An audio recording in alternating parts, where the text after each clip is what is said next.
Ma femme et moi, l'année dernière, on a fait une ségoula le jour de Purim, que Rav Biderman, il ramène chaque année. Et chaque année, il raconte des histoires de gens qui ont fait cette ségoula et qui ont été exaucés. Alors j'aimerais partager avec vous cette ségoula aujourd'hui, parce qu'on est tous, je pense, dans l'attente de quelque chose dans notre vie. Santé, les enfants, le zivoug, la grossesse, la parnassa. Et Purim, mes amis, c'est un des grands moments de l'année propice à la prière. Un des grands moments de l'année où les portes du ciel sont spécialement ouvertes. Pour ceux, je dis bien pour ceux, qui savent exploiter ce potentiel. Alors c'est une ségoula qui est pas facile. Elle est pas facile. Mais c'est une ségoula qui marche. C'est une ségoula qui marche. Lire tout le livre de Teilim, c'est dur. Lire tout le livre de Teilim la nuit de Purim. Donc cette année, dans la nuit donc de jeudi à vendredi. Mais attention, pas à n'importe quel moment donné de la nuit, à partir de la moitié de la nuit, ce qu'on appelle Chatzot Laila, la moitié de la nuit. En Israël, c'est à partir de 23h50, et en France, à partir d'1h du matin. Tout le Teilim.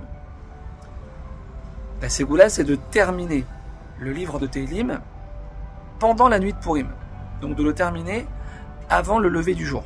Regardez dans le calendrier à quelle heure c'est le lever du jour, dans la ville où vous êtes. Ma femme et moi, l'année dernière, on s'était levés vers 2h du matin. Et on avait terminé ensemble tout le livre de Teilim avant le lever du jour. Et Baruch Hashem, on a été exaucé. Merci Hashem. Faites-le. Faites-le, ne laissez pas passer cette ségoula, elle est juste exceptionnelle. Le jour de Purim, nos sages nous disent Kol apochet yad, notnim lo, tout celui qui tend la main vers Hashem. Hashem, je t'en prie. Aide-moi, sauve-moi, envoie-moi. Notnim lo, on lui donne. Tout celui qui appelle Hashem, on lui donne. Celui qui va savoir s'investir dans ses prières le jour de Purim, on lui donne. Et sans regarder s'il mérite ou pas. Sans regarder s'il est méritant ou pas. Mes amis, la journée de Purim, elle passe vite. Elle passe vite. Ne la laissez pas passer. Obligez-vous à consacrer un moment à la prière. Obligez-vous à vous, même s'il faut vous enfermer dans votre chambre, vous laissez vos enfants avec votre mari, vous laissez vos enfants avec votre femme à tour de rôle, vous enfermez dans votre chambre, vous priez. Le mieux, c'est évidemment cette ségoula que je vous dis maintenant pour ceux pour qui c'est difficile. Priez pendant Purim. Priez, il faut arriver à exploiter ces instants précieux.